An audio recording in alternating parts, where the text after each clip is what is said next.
Hey everybody, welcome back. Today we are going to talk about the traits and the money monsters for the Enneagram Type 9. And their money monsters, I call them the Spud and the Dud. Now this all comes, of course, from my new book, Taming Your Money Monster, 9 Paths to Money Mastery with the Enneagram. You can check it out from booksellers everywhere. And also, if you enjoy the book, please post a review. That would help me out a lot. Also, just one last quick plug. If you're ever looking for some personal coaching or you're looking for a good keynote speaker for your next event, please hit me up on my website at douglam.com. That's DOUGLYNAM.com. Links below.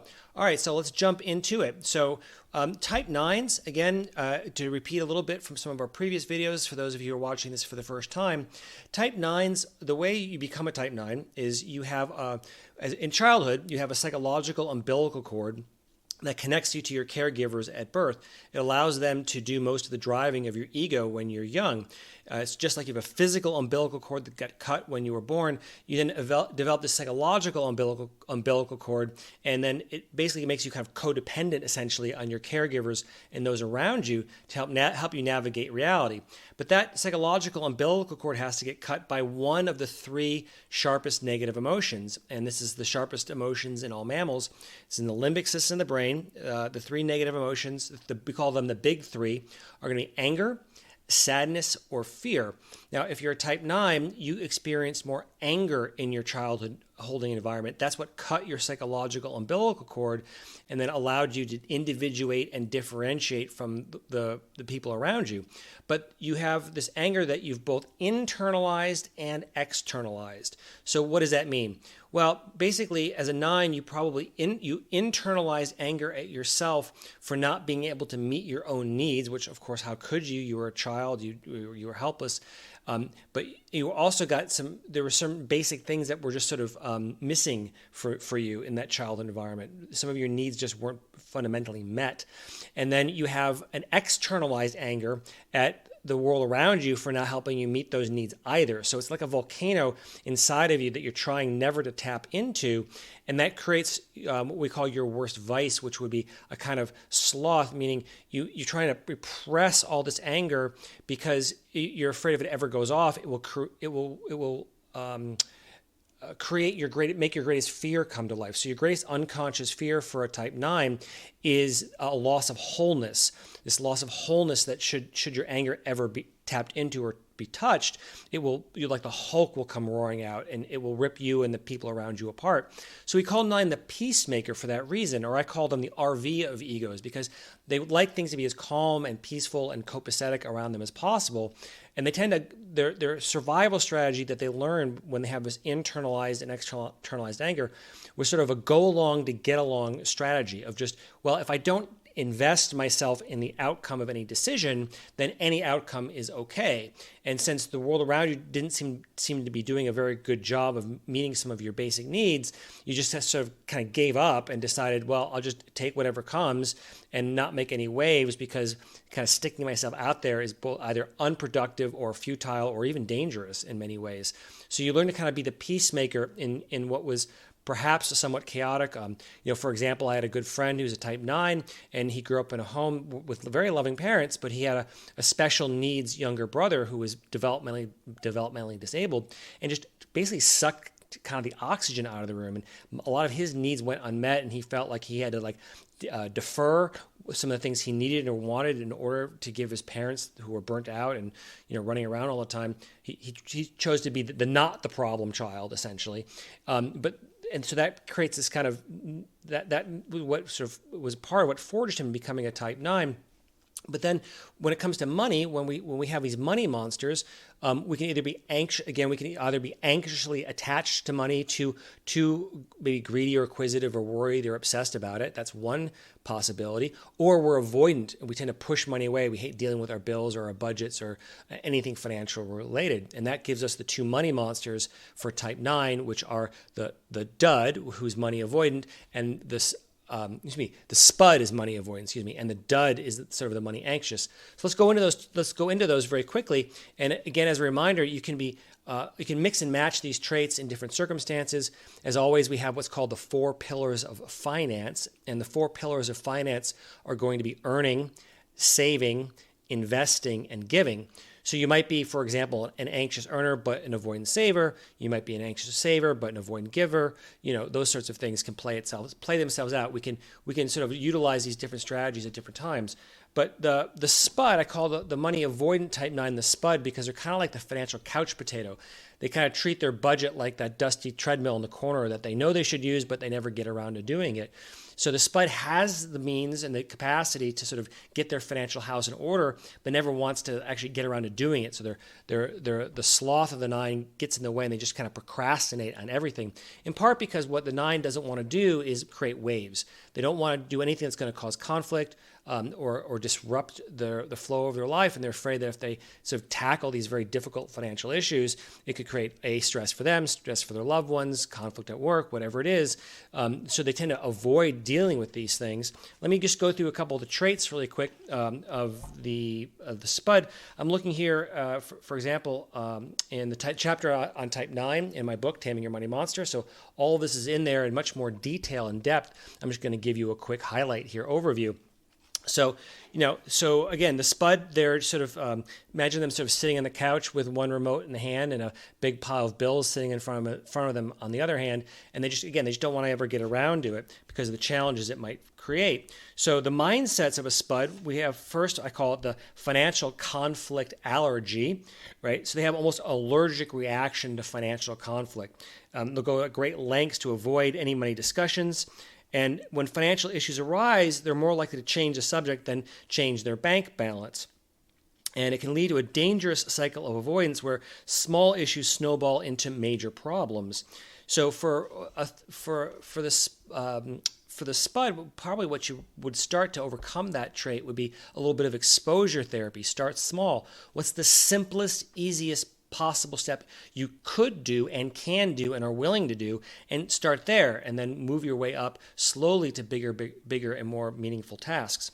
Then we've got the goal-setting paralysis, is often a trait of the Spud. When you ask them about their financial goals, you might as well ask them to recite, the digit pi to the number pi to the thousandths digit. The brain just sort of shuts down and freaks out. So they'll sort of, it's like, I'm going to get to it later. Maybe someday I'll get to my goal setting, but there's sort of this paralysis sets in. They don't want to do it because then again, it could create conflict and create problems for them that they don't want to have to deal with. They're avoiding that. Then, of course, we have responsibility deflection. Some 9s will often, they'll outsource a lot of their financial responsibilities to their romantic partner or to their parents or to their whoever they want to put in charge of dealing with their money, and essentially outsource the whole job. And that can leave them in a very precarious situation where they can be taken advantage of financially or just being ignorant. So, for example, if you're married and you let your partner do all the work, I've run into numerous situations with clients, particularly with women who allow their husband to do all the financial planning for their household, and then they may find themselves to be a widow at some point. Their partner dies. They've never done any budgeting or bookkeeping or pay any bills, and they never learn how because they've outsourced so much of it that then they find themselves in a very, very fragile place at a very difficult emotional place at the same time. Then there could be boundary blurriness is another trait of the Spud. For financial boundaries, for most 9s are about as clear as a foggy mirror. They struggle to refuse financial requests, often sacrificing their own financial well-being to keep the peace. So again, that's pretty obvious and straightforward. It's like when people are coming to you asking you for money, for loans, for help, whatever. It's like, I want to help, but I don't want to help, but I also don't want to create waves, and you end up having that blurriness around financial boundaries and have a hard time saying no when it might be the best course of action. Then we have risk aversion in extremis. So some 9s they hate. They find things like the stock market. There's a certain inherent risk in any investment, and so they find those risks somewhat intolerable. So they'll maybe stick with investment options that are safe, but maybe aren't going to maximize their expected returns, and they're going to lose out on the long-term growth potential of compound interest when you actually say invest in the entire, something like an index fund or things like that, where it's a little bit risky, but not that much. And maybe some things you should think about is where are you avoiding taking risks that maybe could be more prudent and helpful for your long-term financial strategy, or asking for a raise, or changing jobs, or anything that might cause rock the boat essentially. Then we have comfort spending syndrome. So some nines will then, as we all can be prone to, but nines especially, they can use spending as a form of self-soothing. So as the anxiety comes up, the anger starts to arise, hard feelings come up, and I'll just do some retail therapy. And then of course, if your financial situation is not in a good shape, that causes more problems that you have to deal with down the road. We then have the financial ostrich syndrome. That's like the ostrich just sticking their head in the sand, doesn't want to look at it. So spuds have a really good job, often can do a good job of avoiding looking at their finances when they really should be more mindful of them. So maybe you need to do a bill opening party, set up some great music on your playlist, and make yourself a cake and pour yourself a drink of your favorite beverage and sit down and make it a party, but do it. Find a way to actually get some of these tasks done, because they're going to eventually, what happens for the nine at the spud is they're avoiding these conflicts, but the conflicts build up to catastrophic proportions, and then you're dealing with this massive thing blowing up in your face that you have to deal with, which is far worse than if you had addressed these issues in smaller bite-sized chunks along the way. And then we've got procrastination perfection. This is the sloth of the nine, coming out in full force. So they can elevate financial procrastination to an art form. They're less carpe diem and canapé diem, as I might say, if you get that pun. I thought that was funny. All right. So then we've got the decision avoidance disorder. So a lot of times nines just avoid making decisions, the spuds in particular, or they're going to outsource those decisions to other people. They're going to ask someone else to do the heavy lifting for them. So that really can get them into all kinds of problems. Because nines tend to merge with the people around them or the external environment around them, and sort of tend to merge with their needs and beliefs and values, and so they have a hard time standing their ground sometimes. Okay, then we have the peace at any price sickness. This can be true for spuds and duds, but then it's like, okay, I want peace, and you're willing to sacrifice, unfortunately, your long-term financial health and success, and even career success, to sort of maintain the status quo when the status quo may not be serving you well. And lastly, of course, we have the let God and let go delusion. This is a problem I see in a lot of nines, where it's like they have a certain faith or spirituality in their belief, which is good, but they think, well, I'm a good person and I'm going to trust God, I'm going to trust the universe to take care of this for me. When in fact, that's not how finance works. I wish it does. I wish you could just, pray your bills away, or you could trust that retirement is just going to happen for you, like male pattern baldness or puberty. It's just going to that's just you have a responsibility for your financial life that you can't outsource to anyone, even to God, because God knows God's not going to work a miracle to solve a problem that you have the power to fix. Okay, those are some traits of the spud. Now let's look at the dud. Now the dud is the money anxious nine who basically, I call them the dud because their financial life tends to be a flurry of activity, but nothing often ever gets accomplished. They don't ever really, they get some things done, but they don't ever get the big things done, because basically they're doing a lot, but they're not maybe doing the thing. They're avoiding the conflict that's causing the real problems because they don't want to make waves, and so they're kind of running around like a hamster on a hamster wheel. They think they're getting the stuff accomplished, but nothing ever really fundamentally gets resolved because they're afraid of the conflict that is, and the pain that's going to result should they ever confront these issues forthrightly. So the mindsets of a dud.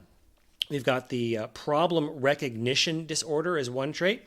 So duds excel, again, they excel at addressing the small issues while ignoring looming financial catastrophes. They can spend hours devising their grocery list and coupon clipping, and they're ignoring their maxed out credit cards. It's like, yeah, nothing wrong with clipping coupons. That's good. Working on your budget is on your grocery bill is an important step, but it's not maybe the thing that you're using perhaps that to deflect yourself from actually doing the really heavy lift. So I'm going to flip those around in terms of priority. Then we have busy work addiction. So these nines often engage in financial busy work as a form of anxiety management, as we discussed a moment ago. So they might create elaborate spreadsheets or excessively check their bank balance without taking further effective actions. It's sort of financial meditation gone wrong. All the ritual and none of the peace. So we got to channel that nervous energy a little bit into something more productive instead, like paying off your credit cards, saving for retirement, getting your budget in order. Then for nines, we also have, for spuds, we have the duds. I get the alliteration mixed up on all those. They're so easy to confuse. For the duds, we have chronic people-pleasing syndrome. So this is true for many nines, where they're so more concerned about the needs of the people around them than their own. They want to, again, keep that peace. They have almost the duds have an almost pathological need to sometimes please others. And they'll agree to split a bill evenly at a restaurant, even if they only had a salad. They'll co-sign a loan for a relative despite their precarious financial situation, so on and so forth. So it's that putting other people's feelings ahead of your own, and that can get you into all kinds of trouble. And then, of course, just like for the dud, we can have I call this analysis paralysis in extremis. So duds can spend more time researching which bank account to open than some people spend planning their weddings, right? So you're getting lost in the woods here, in the woods, as we might say. So this paralysis stems from a deep-seated fear that any decision that makes big waves might cause conflict and disrupt their fragile sense of peace. So you got to remember that sometimes a good enough decision is better than no decision that you procrastinate on. Okay, then we have what I call the comfort zone death grip. So a lot of nines, nines, you can often get very passive aggressive and stubborn when change is required, and so you can kind of have a death grip on your current situation, and not wanting to make change because you're afraid again of all the who knows what's going to pop up. So even when their current financial situation is clearly not working, duds resist change, fearing that any shift might lead to more conflict or discomfort. So they're trapped in a financial version of Groundhog Day, essentially. Now moving on, we've got the passive-aggressive money management. Unable to directly confront financial issues, duds, that you'll often resort to sort of these passive-aggressive tactics to get your way. So you may forget to pay a bill that you think is unfair. You'll forget important documents that need to be signed because you think there's something there that you don't want to look at. And so it's their way of expressing discontent with others without openly acknowledging the conflict. So you might, instead of sulking your way through your financial life, put money tasks at the top of your to-do list and Netflix and chill at the bottom. So for spuds and duds, I would say no TV or social media until all your tasks for the day are done. And lastly, we have here for the nine, for the dud, we have financial identity disassociation. So duds often struggle to identify their own financial goals and values. Ask them about their financial philosophy, and you're likely to get a patchwork of contradictory opinions, or something based on what they, the latest book or article that they read, rather than something that's really a deeply held, ingrained belief for themselves. So it's time for nines, for you guys, spuds and duds, to just do a little bit of soul searching and see how this need for peace, this need for you're essentially your sloth at confronting conflict is potentially ruining your financial life and your peace of mind, your long-term security, and your long-term peace. So maybe this is a way of reframing it for you, is like you want greater peace in the future, particularly around your finances. Well, you might have to endure a little bit financial discomfort in your life today in order to achieve it, because anything good that you're going to get out of your financial life is going to take some form of sacrifice and hard work in the present, but it can pay off dividends, of course, down the road, which so you can have a secure retirement. You can have all the things that you want in your life, the material things for yourself, for your family, for those you love. And ultimately, of course, the purpose of building wealth is not just to spend it on you, but to be able to give you the options to live a life that makes your soul sing and help you use your wealth to, help you, give you the time and the resources to heal the crack in the world that you are uniquely formed to fix.